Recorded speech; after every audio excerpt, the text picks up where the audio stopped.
May 4-നായിരുന്നു Keralam ഉൾപ്പെടെയുള്ള 5 സംസ്ഥാനങ്ങളിലെ നിയമസഭാ തെരഞ്ഞെടുപ്പിന്റെ ഫലം അറിഞ്ഞത്. ഈ 5 സംസ്ഥാനങ്ങളിൽ ഇനി ഒരു മന്ത്രിസഭാ രൂപീകരണവും അതോടൊപ്പം തന്നെ മുഖ്യമന്ത്രിയുടെ സത്യപ്രതിജ്ഞയും ശേഷിക്കുന്നത് കേരളത്തിൽ മാത്രമാണ്. മറ്റ് 4 സംസ്ഥാനങ്ങളിലും ഇതിനോടകം തന്നെ മുഖ്യമന്ത്രിമാർ സത്യപ്രതിജ്ഞ ചെയ്ത അധികാരമേറ്റു. അവർ ഭരണവും ആരംഭിച്ചിട്ടുണ്ട്. മുഖ്യമന്ത്രിയെ തീരുമാനിക്കുന്നതിന് വേണ്ടി ഏതാണ്ട് 10 ദിവസം ആണ് കോൺഗ്രസിന് വേണ്ടി വന്നത്. അതുകൊണ്ട് തന്നെ മന്ത്രിസഭാ രൂപീകരണവുമായി ബന്ധപ്പെട്ട ചർച്ചകളും ഒരു പക്ഷേ നീണ്ടുപോയേക്കും എന്നതായിരുന്നു പൊതുവിൽ കണക്ക് കൂട്ടിയിരുന്നത്. എന്നാൽ വി.ഡി. സതീശൻ എന്ന ഒറ്റപ്പേരിലേക്ക് കോൺഗ്രസ് എത്തിയതിനു ശേഷം മാരത്തൺ ചർച്ചകളാണ് ഈ മന്ത്രിസഭയിൽ ആരൊക്കെ എന്നത് സംബന്ധിച്ച് നടക്കുന്നത്. തീർച്ചയായും 21 അംഗങ്ങൾ ഉള്ള കേരള മന്ത്രിസഭയിൽ ഘടകകക്ഷികൾക്ക് കൂടി പ്രാതിനിധ്യമുണ്ട് എന്നതുകൊണ്ട് തന്നെ ആ ചർച്ച നീണ്ടുപോകാനുള്ള സാധ്യതയുണ്ടായിരുന്നു. പക്ഷേ ഒരിക്കൽ കൂടി ഇതാ കേരളത്തിന്റെ ചരിത്രത്തിൽ മന്ത്രിമാർ ഒരുമിച്ച് സത്യപ്രതിജ്ഞയ്ക്ക് തയ്യാറെടുക്കുകയാണ്. ആ അന്തിമ പട്ടിക തയ്യാറാക്കാൻ ഇന്ന് ഉച്ചവരെയാണ് സമയം. ഇന്ന് ഉച്ചയ്ക്ക് ഈ പട്ടിക ഗവർണർക്ക് കൈമാറണം. അതിനുശേഷം നാളെ രാവിലെ 10 മണിക്കാണ് സത്യപ്രതിജ്ഞാ ചടങ്ങ് നടക്കാൻ പോകുന്നത്. പക്ഷേ ഈ മണിക്കൂറിലും മന്ത്രിസഭയിലെ അംഗങ്ങളെ സംബന്ധിച്ച് അന്തിമമായ ഒരു തീരുമാനത്തിലേക്ക് എത്തിയിട്ടില്ല. പേരുകൾ മുന്നിലുണ്ട്, അവർക്ക് നൽകുന്ന പദവികൾ, അതിലേതൊക്കെ തരത്തിലുള്ള മാറ്റങ്ങൾ, ഇതാണിപ്പോൾ പ്രധാനമായും ചർച്ച ചെയ്യപ്പെടുന്നത് എന്നതാണ് അറിയുന്നത്.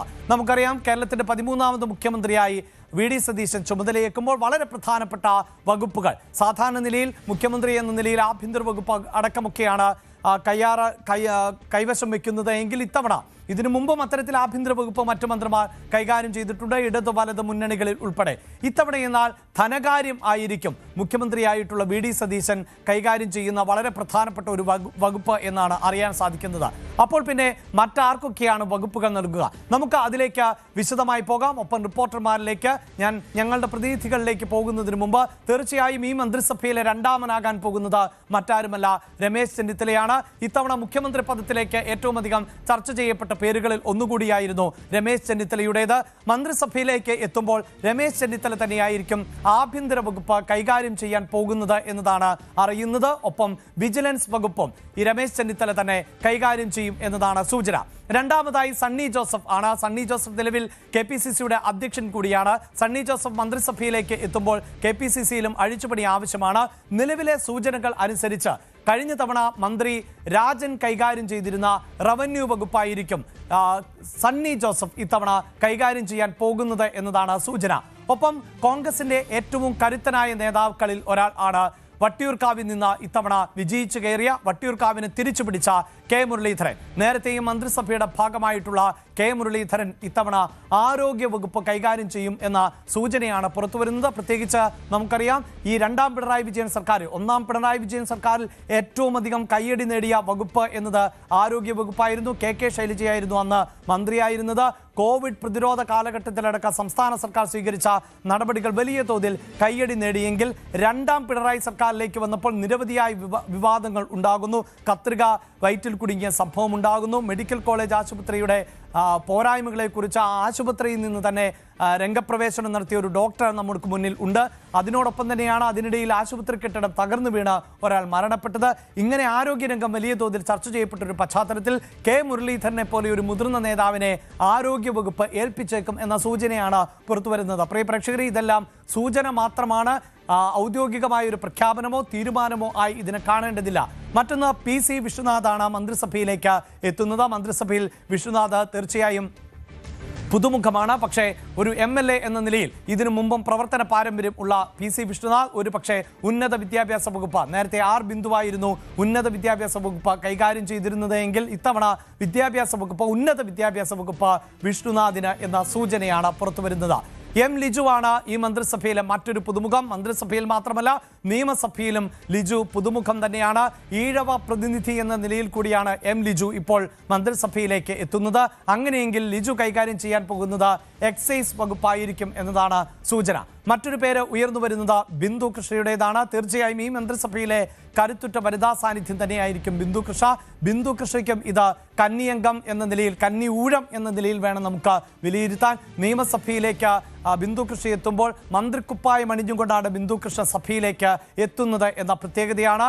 അതോടൊപ്പം തന്നെയാണ് തിരുവഞ്ചൂർ രാധാകൃഷ്ണൻ. തിരുവഞ്ചൂർ രാധാകൃഷ്ണന് ഏതെങ്കിലും വകുപ്പ് നൽകണമെന്ന് ആവശ്യപ്പെടുന്ന ഒരു വിഭാഗമുണ്ട് എങ്കിലും ഇപ്പോൾ നമുക്കറിയാൻ സാധിക്കുന്നത് തിരുവഞ്ചൂർ രാധാകൃഷ്ണന് സ്പീക്കർ പദവി നൽകുവാനുള്ള സാധ്യതയാണ് മുന്നിൽ നിൽക്കുന്നത് എന്നതാണ്. ഒരുപക്ഷെ ഡെപ്യൂട്ടി സ്പീക്കർ പദവി കേരള കോൺഗ്രസ് ജോസഫ് വിഭാഗത്തിന് നൽകുവാനുള്ള സാധ്യതയും നമുക്ക് തള്ളിക്കളയാനാകില്ല. അതുകൊണ്ട് മന്ത്രിസഭയിലാണോ അതെയോ സ്പീക്കർ പദത്തിലേക്കാണോ തിരുവഞ്ചൂർ രാധാകൃഷ്ണൻ എത്തുന്നത് എന്നതിൽ കുറച്ചുകൂടി വ്യക്തത കൈവരേണ്ടതുണ്ട്. മറ്റൊന്ന് AP അനിൽകുമാറാണ്. AP അനിൽകുമാർ നമുക്കറിയാം മുതിർന്ന നേതാവാണ്, മുൻ മന്ത്രിയാണ്.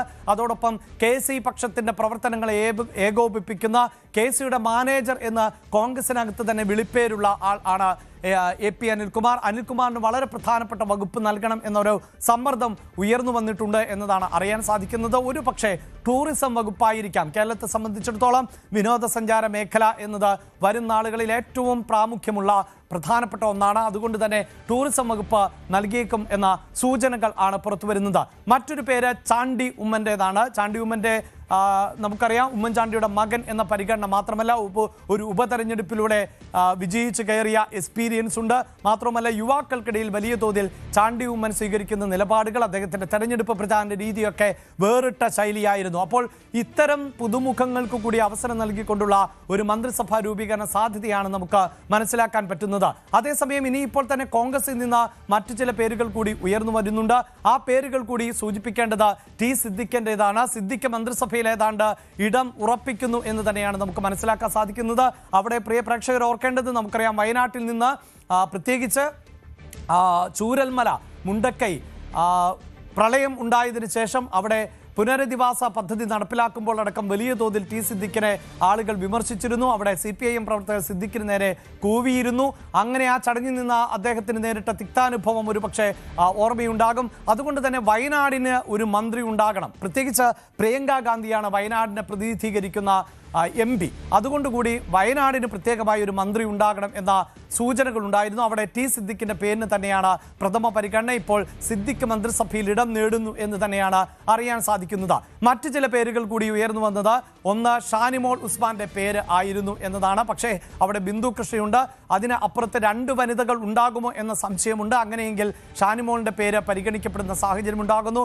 മറ്റൊന്ന് VP സജീന്ദ്രൻ ആണ്. കുന്നത്തുനാട് നിന്നുള്ള MLA ആണ് VP സജീന്ദ്രൻ. ഇത്തവണ PV ശ്രീനിജനെ പരാജയപ്പെടുത്തിക്കൊണ്ട് VP സജീന്ദ്രൻ മണ്ഡലം തിരിച്ചുപിടിച്ച ഒരു സാഹചര്യം കൂടിയുണ്ട്. മറ്റൊരു പ്രധാനപ്പെട്ട പേര് IC ബാലകൃഷ്ണൻ്റെതാണ്. നേരത്തെ നമുക്കറിയാം രമേശ് ചെന്നിത്തലയടക്കം IC ബാലകൃഷ്ണന് വേണ്ടി നിലപാട് സ്വീകരിച്ചിരുന്നു എന്നതും നമുക്കറിയാം. മറ്റ് 2 പേരുകൾ ഉള്ളതിൽ ഒന്ന് KA തുളസിയുടേതാണ്. KA തുളസി നമുക്ക് ഇപ്പോഴത്തെ പാലക്കാട് MP യുടെ ഭാര്യ കൂടിയാണ് എന്നതാണ്. ഒപ്പം വനിതാ പ്രാതിനിധ്യം ഉറപ്പിക്കുക, പിന്നാക്ക വിഭാഗത്തിൽ നിന്ന് ഒരാൾ കൂടി മന്ത്രിസഭയിലേക്ക് എത്തുന്നുവെങ്കിൽ അവിടെ KA തുളസി.